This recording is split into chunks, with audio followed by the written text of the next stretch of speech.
Uh, it smells nice. My girl likes the smell. Well, I don't know. It's hard. I think it's quite masculine. My underarms aren't the worst thing at the gym. It's kind of like the Hoover Dam for my armpits, I guess. Dove Men Plus Care Antiperspirant. Tough on sweat, not on skin. The following program is a paid presentation. The views and or opinions expressed do not necessarily reflect those of the staff and management of KWAM. It smells nice. My girl likes the smell. Well, I don't know. It's hard. I think it's quite masculine. My underarms aren't the worst thing at the gym. It's kind of like the Hoover Dam for my armpits, I guess. Dove Men Plus Care Antiperspirant. Tough on sweat, not on skin. The following program is a paid presentation. The views and or opinions expressed do not necessarily reflect those of the staff and management of KWAM. Welcome to the Variety Hour on The Voice, FM 107.9 and AM 990.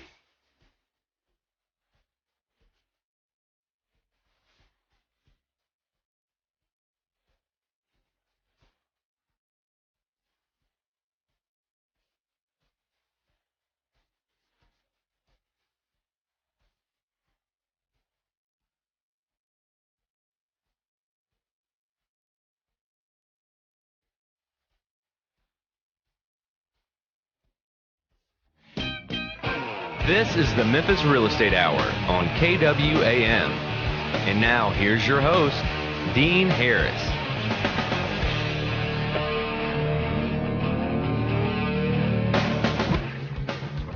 All right, good morning, everybody. I am your host, Dean Harris. I am with CrestCore Realty over on Summer Avenue, and you are listening to the Memphis Real Estate Hour.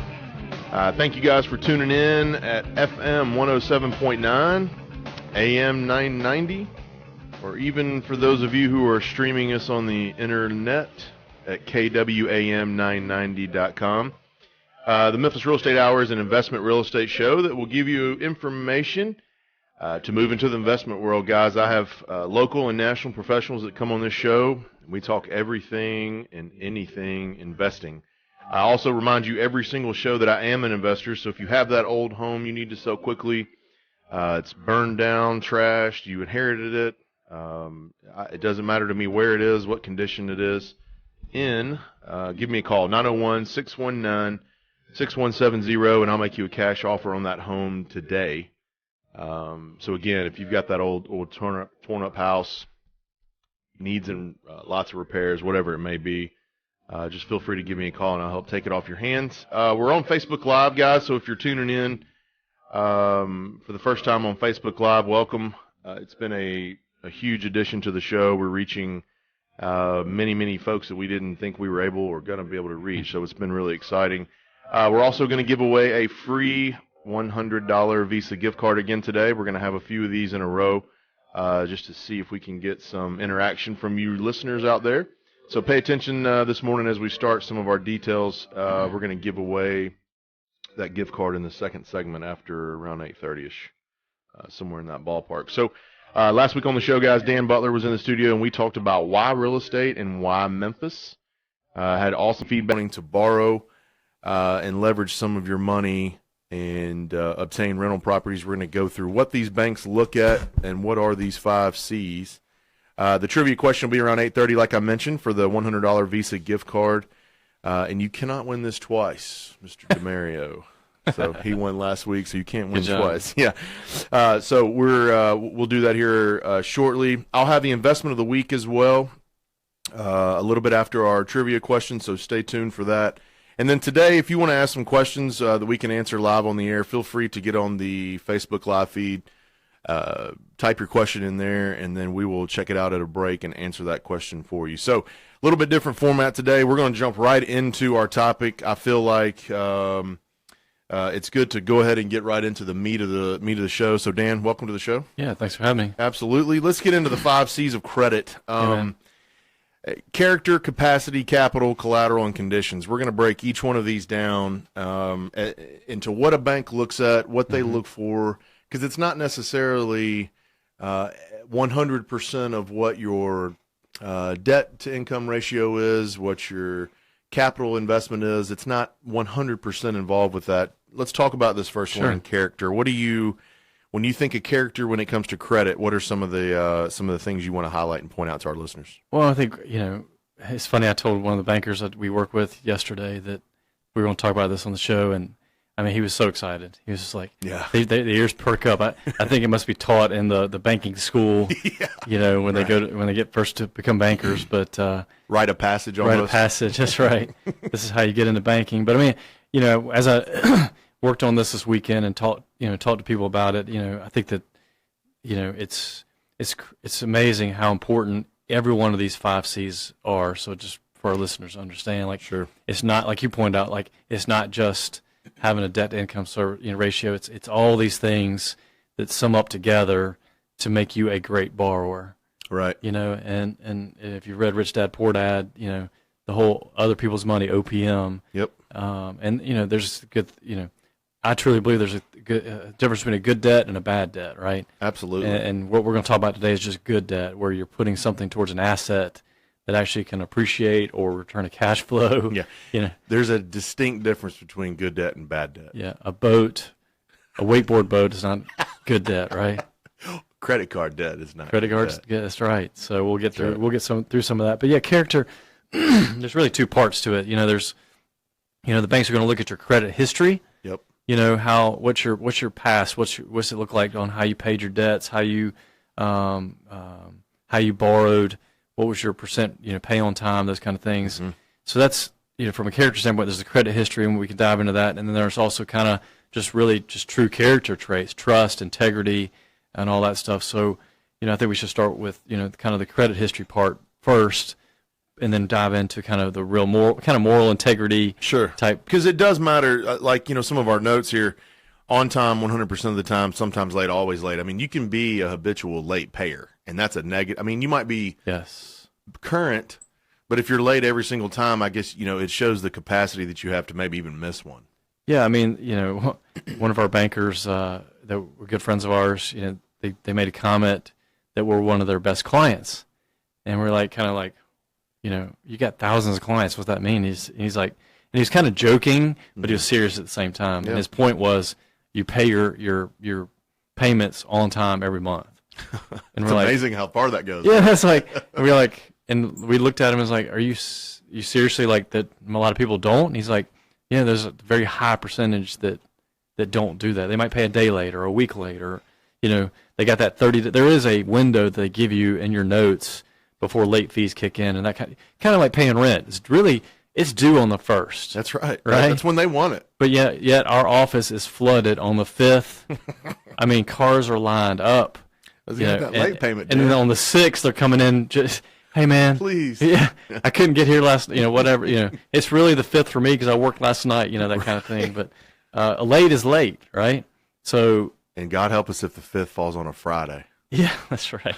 That's right. That's payday. If the 5th falls on a Friday, right. Man, that afternoon at CrestCore is going to be mayhem. But some of the things that banks use, they use the kind of the Experian, TransUnion, Equifax. So those 3 credit facilities that track everybody's credit. That's right. And so it gives you kind of 3 credit scores. I just got one the other day from, I forgot what I was doing, but came in the mail. Every time you get one, they have to mail it to you from a disclosure standpoint. But it details all your credit decisions. Yes, it does. It gives you all your debt, and it gives you your balances, I believe, on most of these. So that's Experian, TransUnion, and Equifax. It's going to show you judgments, liens, bankruptcies, balance due. I didn't realize this till I kind of was researching this weekend, but it goes back 7 years.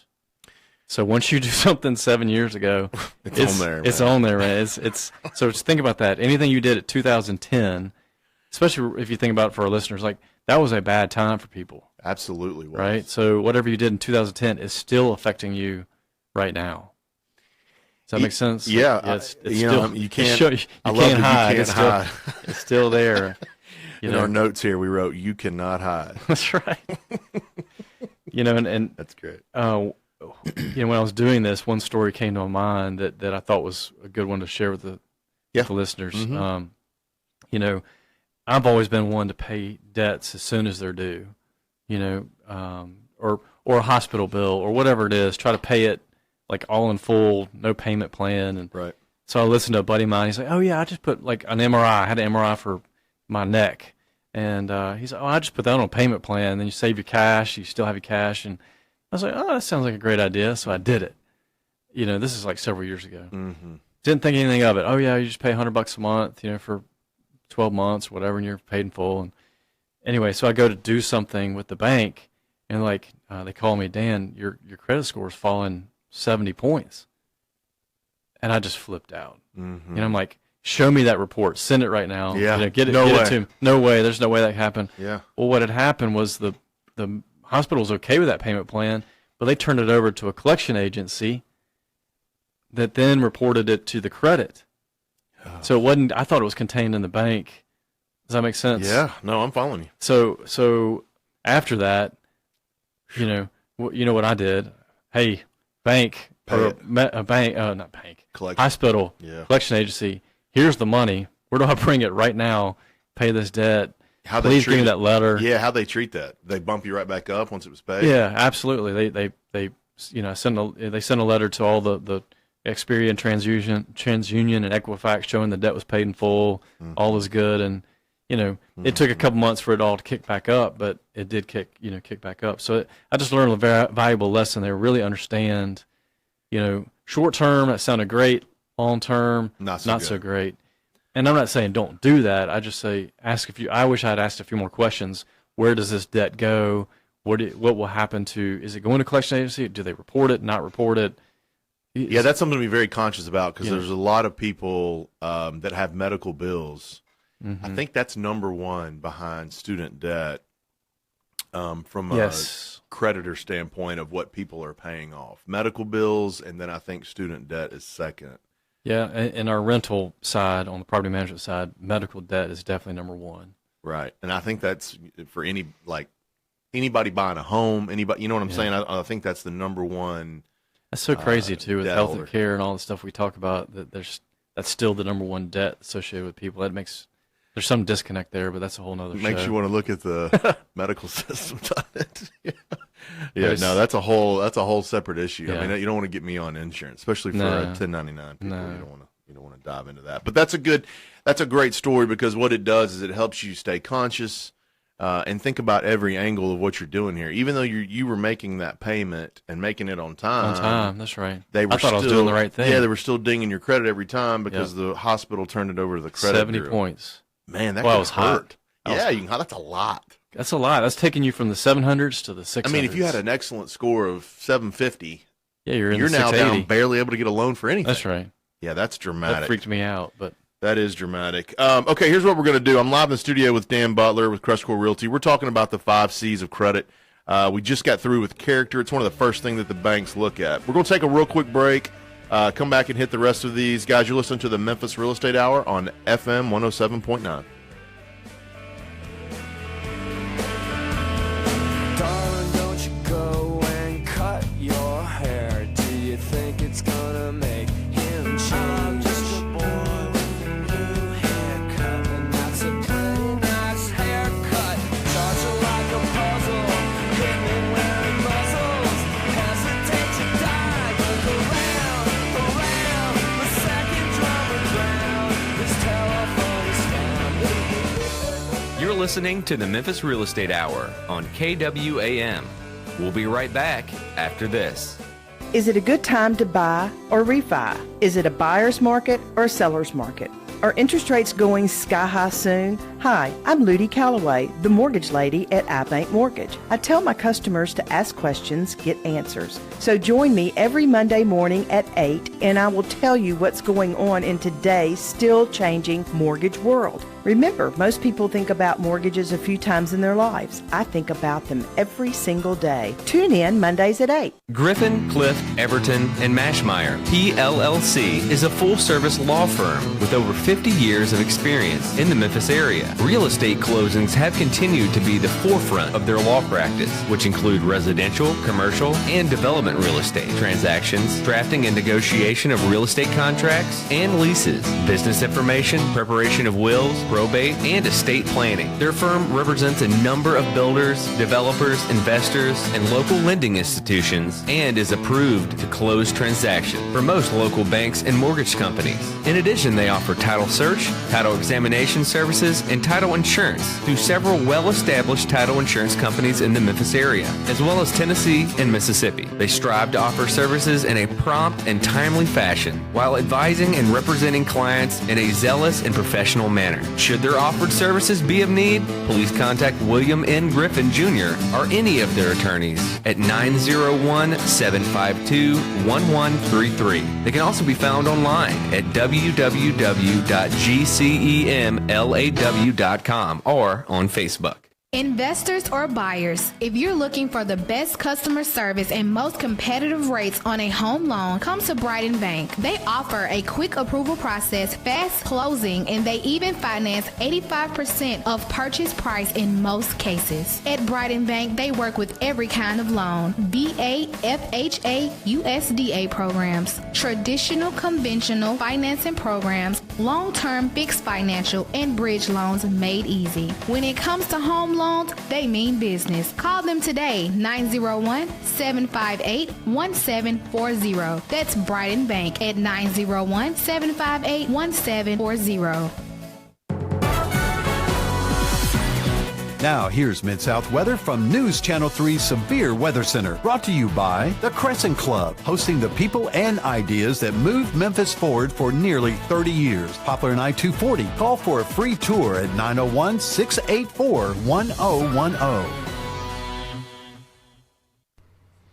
Hot and humid once again with highs in the lower 90s and heat index values topping 100. Scattered afternoon and evening showers will become more numerous as our latest cold front approaches the area. Rain ending, skies clearing, low 80s by tomorrow afternoon. Smith Imports with more than 125 pre-owned Mercedes, all with remaining factory warranty. Sales, service, great financing rates. Low prices, high quality since 1985. Visit smithimports.com. I'm News Channel 3's Todd Demers on The Voice, FM 107.9 and AM 990.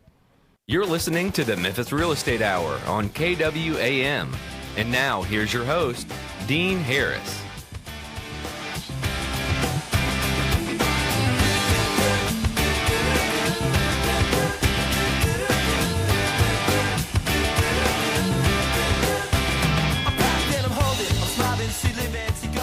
All right, welcome back to the Memphis Real Estate Hour. I'm live in the studio here with Dan Butler with CrestCore Realty. We're talking about the 5 C's of credit. I'd say, Dan, about half of our clients borrow, half of them pay cash. Is that? That's probably, that's a good number. I just threw out some numbers out there. I bet it's half and half. So this applies to a lot of people. And if you're paying cash and you want to leverage your money, I mean, this is also something. So I mean, it might apply to actually more than half. Yeah. When we left, we were talking about, a couple of credit stories. You named the hospital one that was good. You've got a peer that has a really good story when it comes to partners in the turn down. I'm sorry, downturn. Downturn. Yeah, golly, turn down. Turn down for what? Turn down. That's right, for the 5 C's. We'll turn down for the 5 C's this morning. All right. So the downturn hit. Yep. Tell me that story and why it's important for our listeners to hear this one, especially in a partnership situation. Yeah, absolutely. I think it kind of goes back. It goes to kind of sum up the character. The first C, I had a friend of mine that did some work downtown, condos, apartments, those kind of things. He was a partner, and then the downturn hit. Things went belly up, quick, and one guy, his partner, filed bankruptcy and just skipped town. He left town on him? Left town on him. Oh, did he really? Filed bankruptcy, left the banks high and dry, just moved somewhere. And has he been found since? Yeah, he's resurfaced somewhere. But my buddy stayed and just worked it out with the banks, got a payment plan together. And I don't know the exact specifics, but I think it was at least 5 years where he grinded it out and paid that debt back on a failed project. It's gone, done. No money coming in. Oh. So he's having to use money he's made over here to pay those banks. So the moral of that story is, who do you think long term is going to be more successful in that scenario? Your peer that stuck around and stood around and paid that debt. Yeah, absolutely. So that goes into the whole character piece of just the honesty and integrity and trust and becoming a banker's friend. He had a plan, he executed on it, and that's a character thing too for me. I mean, to me, if you can't pay the money, you can't pay the money. But I mean, to skip town, especially on a friend and on the bank. I mean, I like in some of our notes here, it's if things don't go as planned or go wrong, communicate. Yeah, that's huge. I think that, and I have learned that, I think that is enormous when you're talking to a banker. Hey, I'm sorry, no one intended for this to happen. However, here's the situation that we're in. I'm here. I'm trying to work this out. What can we do together to pay back this debt and work through this, somehow? And the banks, because we went through all those downturn and we worked with the banks to help them out of bad situations, we saw every kind of borrower, and the majority of them just stopped talking. Just quit communicating with the bank. Just quit communicating with the bank. Just left alone, wouldn't answer calls, just no communication. But we saw a couple of the guys that said, look, here's my situation. Can we go to interest only? Can we re-amortize this on a 20-year note instead of I got 10 years left? Change my interest rate. Give me interest, or no payments for 3 months to get things. Save some cash. Whatever it was. And guess what? The banks normally would work with them in that situation. Work with everybody, yeah. But when you don't communicate, I almost equate this to like a tenant and leasing. Yeah, it's really very similar. It's just about the same thing. If a tenant's communicating with me, I'm gonna give them a little bit more rope. I'm gonna try to work with them, and the same thing with a bank and a borrower. If they're communicating, the rope's gonna be a little bit longer. They're gonna work with them. If they're not, they call that attorney. Hey, can you foreclose on that property because we can't get that guy to call us back? So. Huge deal. Huge thing to communicate with your lender if you're upside down or can't make the payment. So 5 C's of credit. Character was the first one that we talked about. Honesty, integrity, trust. Who do you say, do what you say you're going to do, have a plan and execute it. And part of the communication we just spoke about, become the bank's best friend. Let them know that you're there and that you're trying. Okay, number 2C is capacity. Yep. This measures the borrower's ability to repay a loan, compares your income to debt ratio. Yeah. Let's talk a little bit about that, Dan. When we say capacity, what are we referring to? What are the banks looking at when we say capacity? I mean, most banks are looking, they call it DTI, debt to income ratio of 1.1 to 1.2. They've kind of, I haven't asked them lately, but I think they mostly look for 1.2 now. So that means they're taking all your income and subtracting or dividing by all your debt, and wants it to be 20%, basically 20% greater. Yep. So if you got $100,000 in payables, with your home mortgage, your your car loan, and then your rental property, you need to be having $120,000 worth of income coming in per month or per year. Does that make sense? Yeah. Oh yeah. That's a very dumbed down version of what they there's a lot more that goes in that calculation, but they're just basically making sure you have a buffer. Right. Right. That you're not one-to-one. Like, everything's got to be perfect. Occupancy's got to be, they make assumptions. Occupancy, they usually say 10% is lost for vacancy and that kind of stuff. Yeah. So they've already built that into their equations. It's almost like they want you to be able to take a punch. Can you take a hit in the face and keep going? Right. Or does one shot put you under? Talk about how to achieve this. I know you specifically have done a really good job of this. I have tried over the past 5 years to eliminate everything but a car note and a house, and I'm right at that point. But is that your way of describing me as cheap? Tight. Well, those are your words. Those are my words. Those are your words. That's what you're implying over there. That's maybe, but I tell you, we joke about that, but at the same time, your borrowing power is so much greater because you've set this up. Talk about maybe a little bit about your personal plan and how that could apply to somebody else. My mom told me years and years ago, and this is a simplified version of this, but she said, save so you can spend.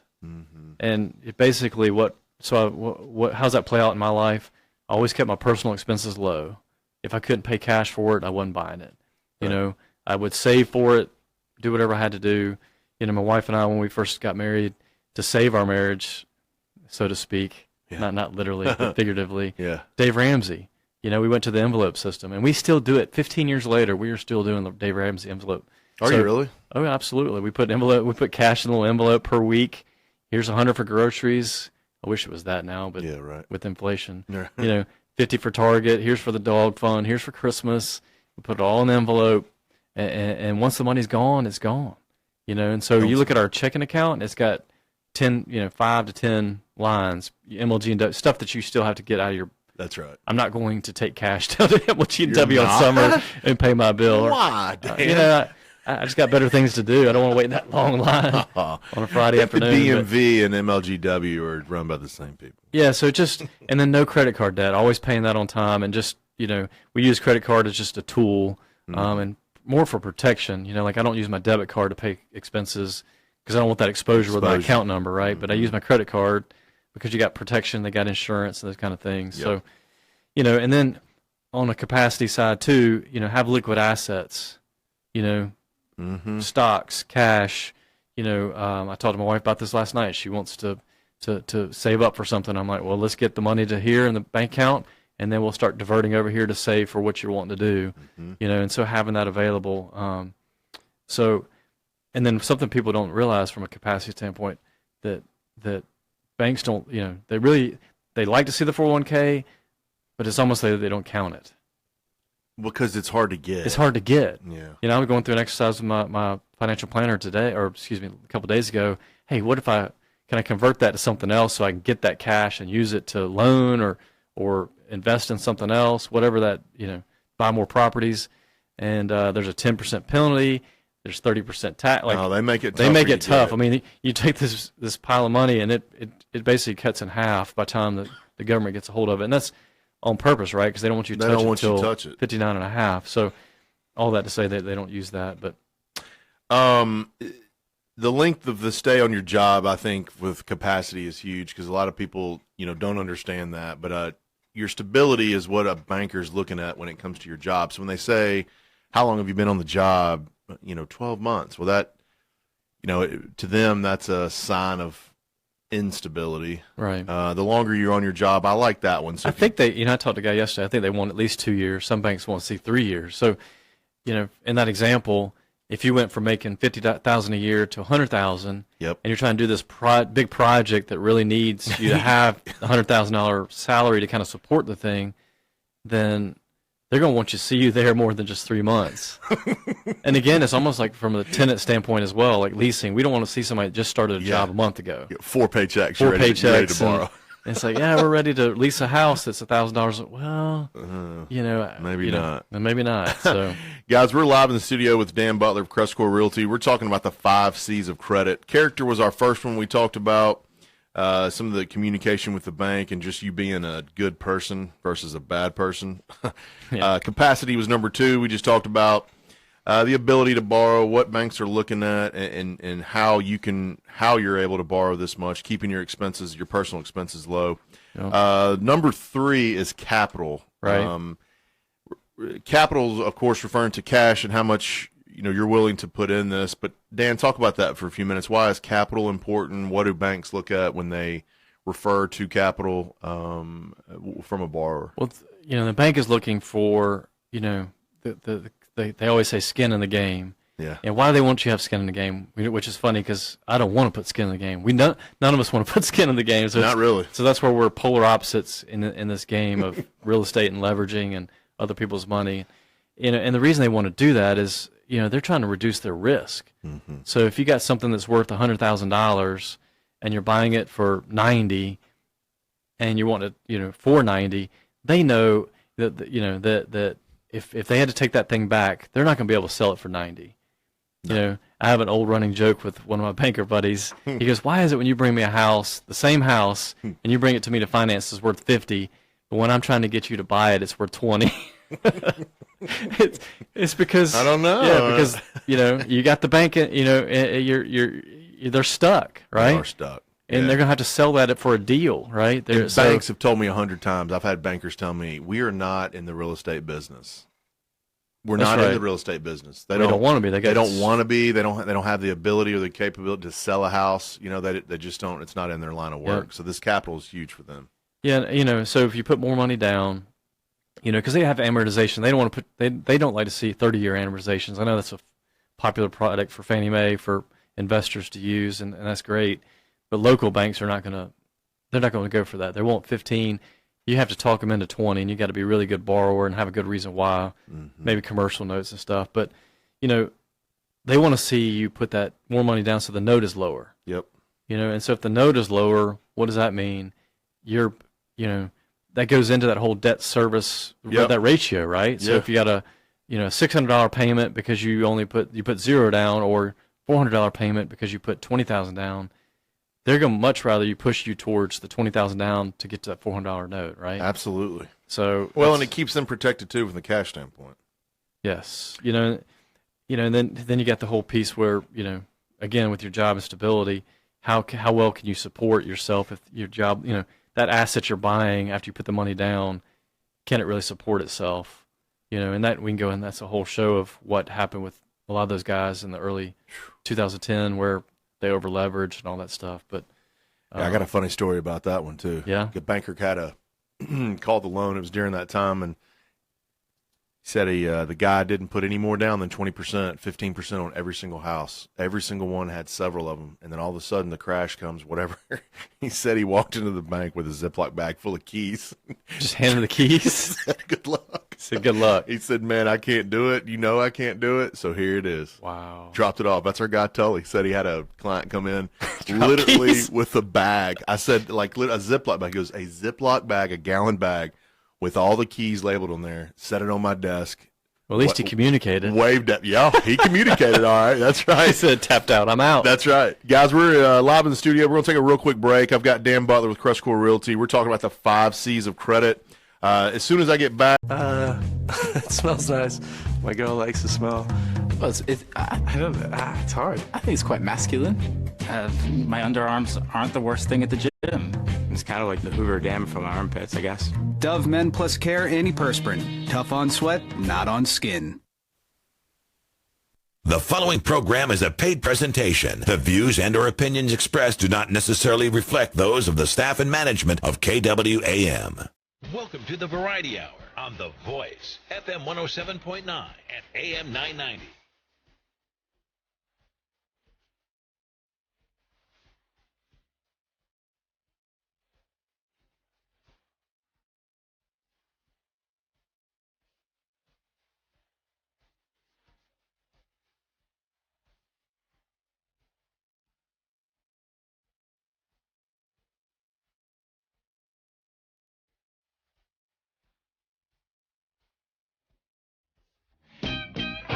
This is the Memphis Real Estate Hour on KWAM.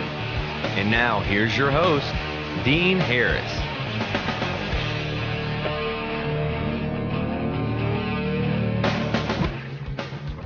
all right, good morning, everybody. I am your host, Dean Harris. I am with CrestCore Realty over on Summer Avenue, and you are listening to the Memphis Real Estate Hour.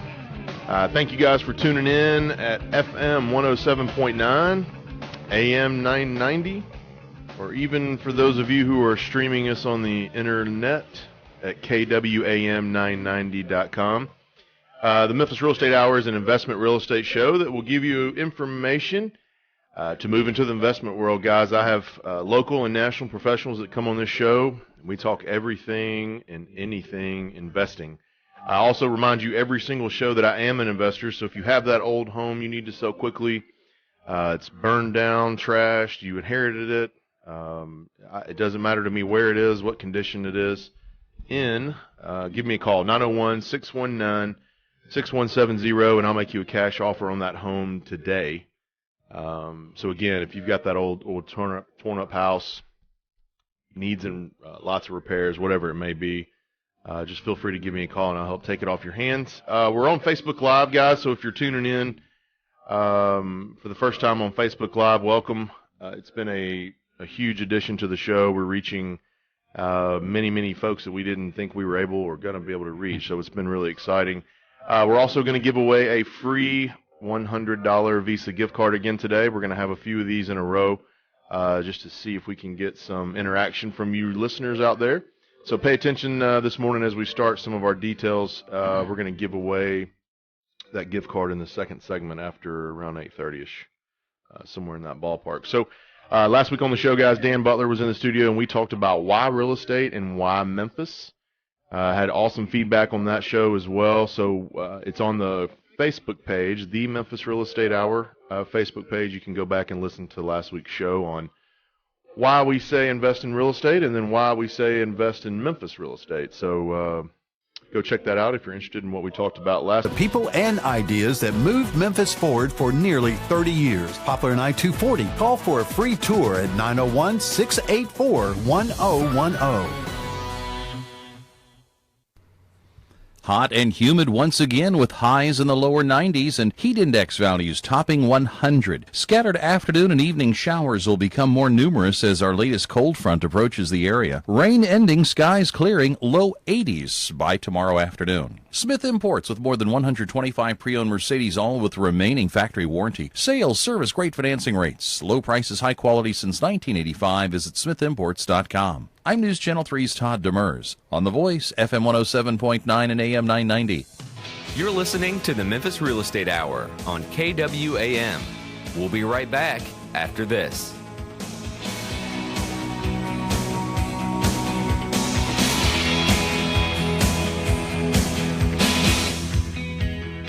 All right. Well, we're back quicker than that. That's right.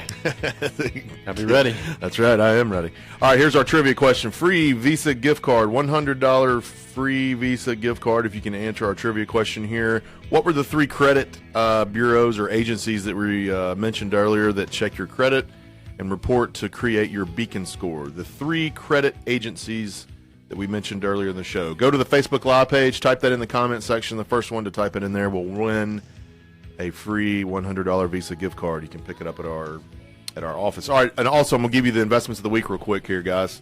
I've got three. Grab your pens. It's free money. You just got to spend a little money to get it. Love that, don't you, Dan? All right, 693 Bondwood Avenue, guys. 693 Bondwood Avenue, $46,900. It's a 3-bedroom, 2-bath. It's rented, occupied at $825 a month.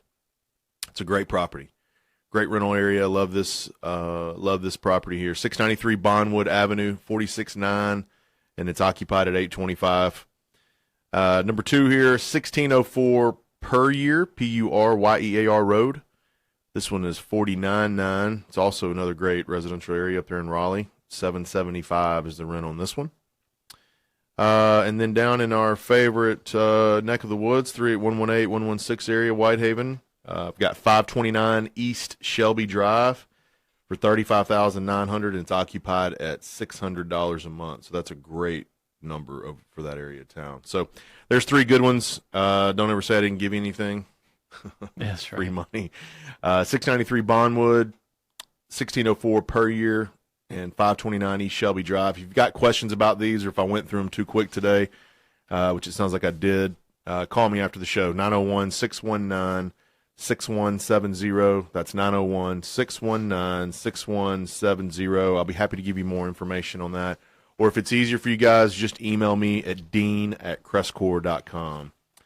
Dean@crestcore.com. I'll be happy to answer those questions for you about our investments of the week. So, got our trivia question, our investments of the week out. We'll be checking that here in just a few minutes to see who won. So, talking about the 5 C's of credit with Dan Butler with CrestCore Realty in the studio this morning. We've talked about character, capacity, and your capital. Your character goes back to just what kind of human you are. I could go through all this, but if you want to be a jerk, be a jerk. If you don't, develop a relationship with your bank and they'll loan you some money. It's almost as simple as that. If you want to be a jerk, be one. But you're not going to be able to borrow any money. If you don't, you want to communicate and be a good. And I'll tell you a quick story. I made a list of every bank we deal with this weekend, and I made a commitment that I'm going to call every one of them once a month. Yeah, it's like I used to do that, and then I get so busy with life and just our businesses. Lose that focus. I lose that focus. I was like, you know what? Those are your most important relationships. I've made 3 calls to different banks, got 2 lunches set up. It's probably a good idea. idea. Hey, when you start doing this, call us. We'd love to have that type of business. And it keeps that rapport going. Yeah. Keeps that relationship going. They know you're active. They know you're out there, working hard. And that's right. Anyway, just a little tidbit. Absolutely. So character, capacity, your ability to buy, and then capital, what it takes to buy. Mm-hmm. So those are good. The last 2, collateral and conditions. Most of us know what collateral is. It's used to secure a loan. But when you hear collateral, Dan, when you start talking about collateral with other people, what are some of the things that you use for collateral? It's not all the time just straight cash. When you think collateral, when you hear that from a banker, what are some of the things they go to? I think I'm just thinking, what's the asset you're putting against it, or what is the piece of, equipment or whatever it is. Could be real estate. Could be real estate. Could be a boat. We joke about the boats all the time, which I'd love to have one day. You mentioned boats twice this morning. I know, Dan. that's a little subliminal. Yeah, I want my wakeboard boat. I hear that the greatest days of buying a boat are the first day you bought it and the day you sold it. Yeah. That's right. So a bank is much more willing to, if you're going to if you have cash, put your cash towards your boat, and then put your collateral towards the house. You know what I mean? Use it smart and what you're going to use for collateral for getting a loan. Because if a bank sees you coming in there and buying toys and putting on loans, and that's your history and that's your trend. No.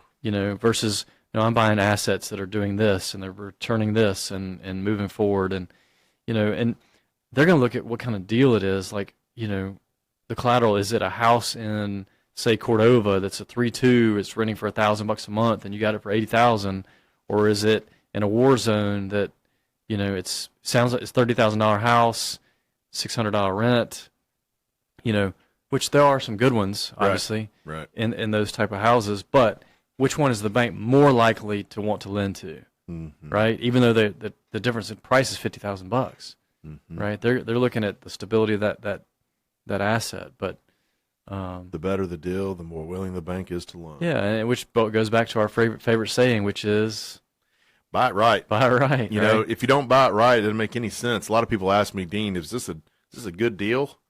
Right. Well, you tell me, is it a good deal? Right. If you bought it right, I don't care.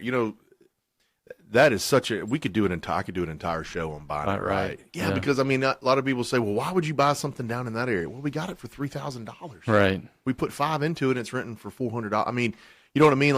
Because it's you bought it right. It's always a good deal. That's right. And that's what we've learned, even with some of the assets we bought that aren't the best as far as cash flow, because we bought it right. We're still able to get out of it.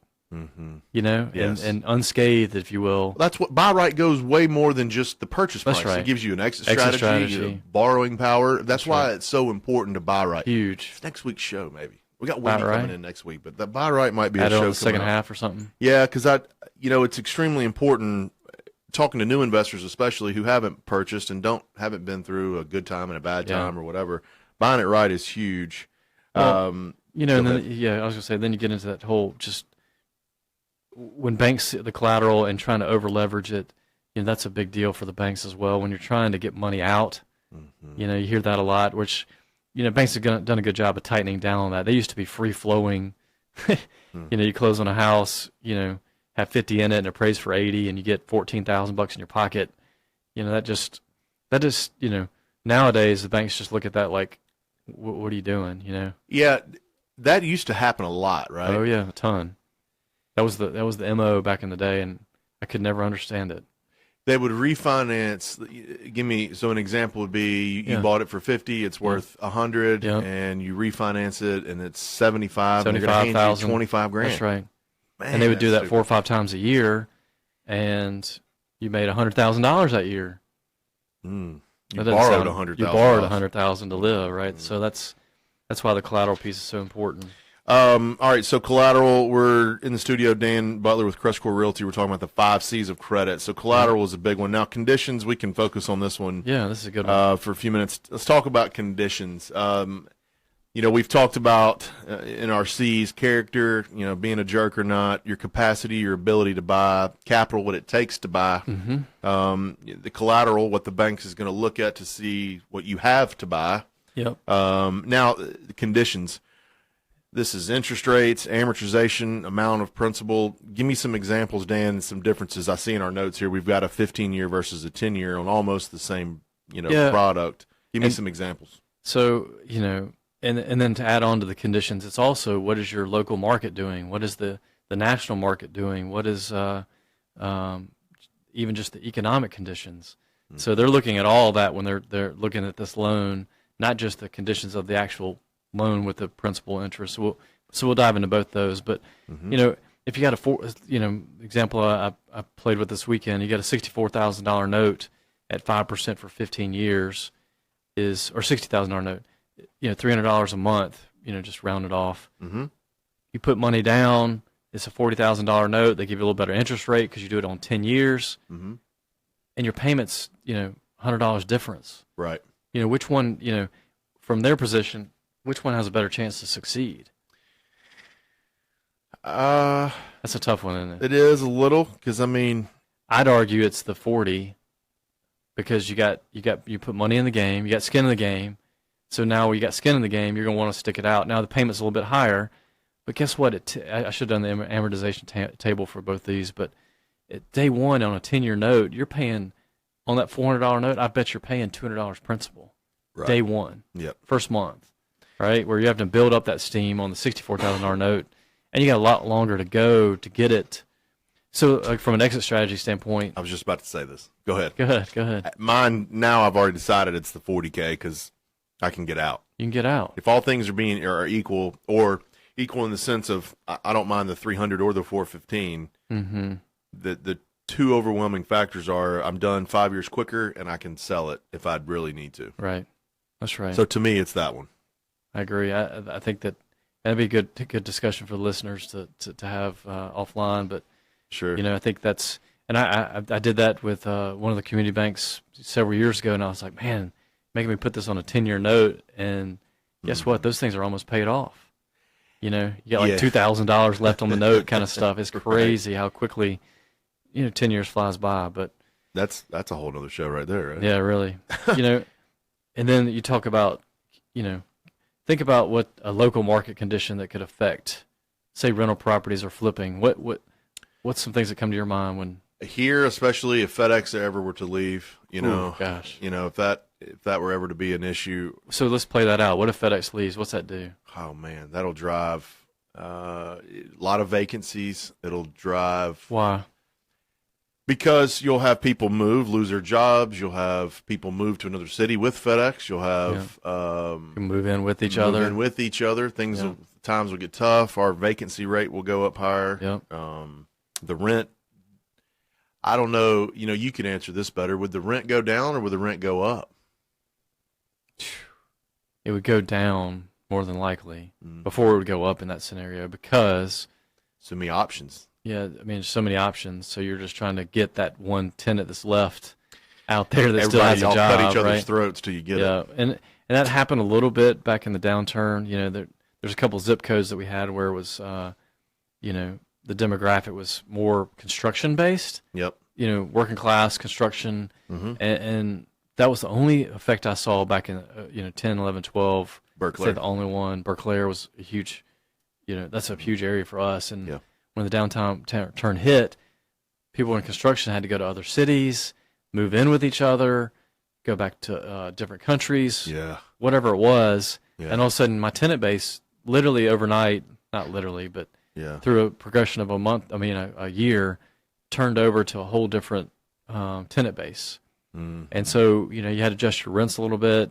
No, it wasn't drastic. It was probably like $25, maybe $50 in certain cases, but it was definitely. Yeah, but if you own 10 or 50. 20 or 50, that's where these conditions, that's why the other 4 C's are so important playing into this conditions piece, because you and I can't control the 9/11 attacks. We can't control, housing bubbles or, you know what I mean? We're part of it, but we can't control it. We can't control it. So we have to be able to ride that wave, whatever that wave looks like, by setting ourselves up for. Which brings up a good point. It's something else that you got to be as an investor, and that's adaptable, or turn into a chameleon, whatever, the analogy you want to use. But you've got to be able to ride the wave. Mm-hmm.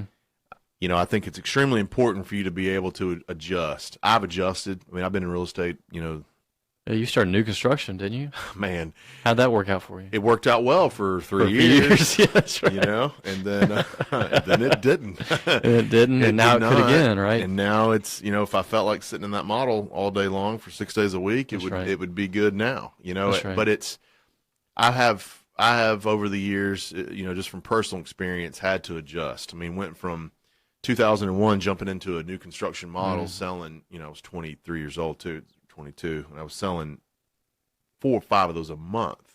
I mean, making great money, spending more money. That had you didn't have the Dave Ramsey envelope system back then?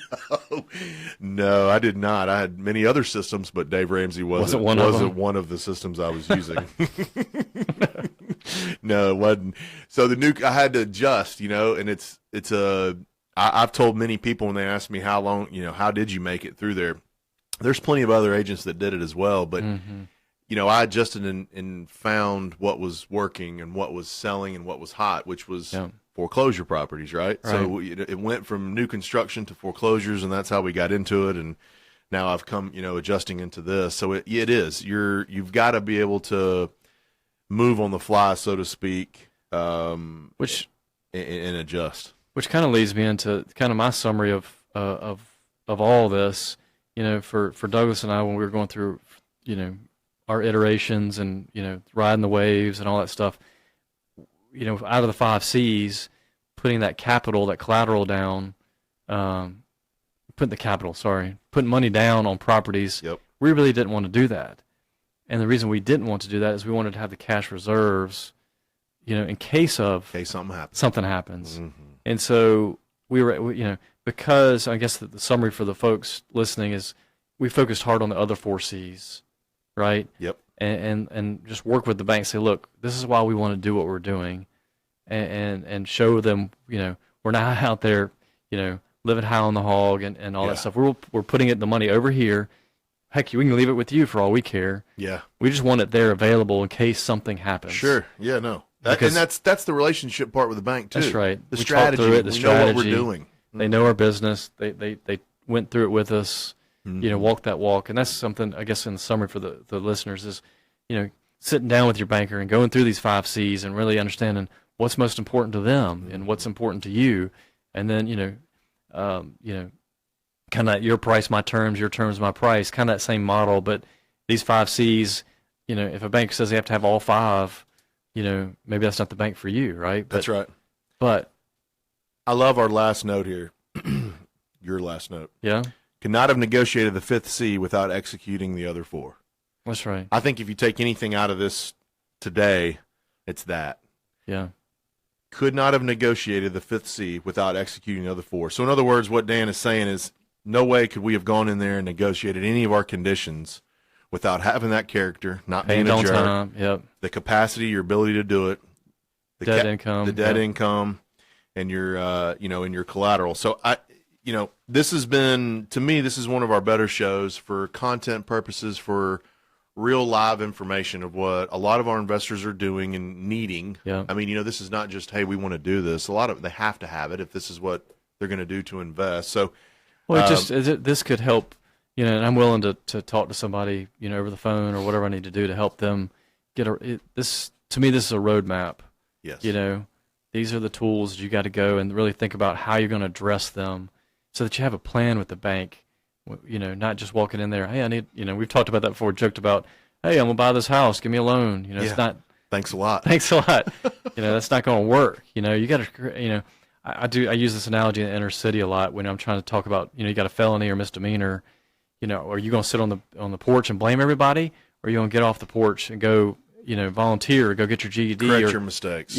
Correct your mistakes and create a story. Yeah. And this is what this is doing. This is creating a story so that the banks, they're your best friends. They need to be. Douglas calls them our senior partners. They are really our partners. Yeah, they have to be. They have to be. So, Dan, I appreciate you coming on the show today. Man, 5 C's of credit, character, capacity, capital, and collateral. Guys, we had our trivia question that was out there. What are the 3 credit bureaus that we report to? Yep. Answer that on the Facebook page, and we'll get you a free $100 gift card, guys. Thank you for listening.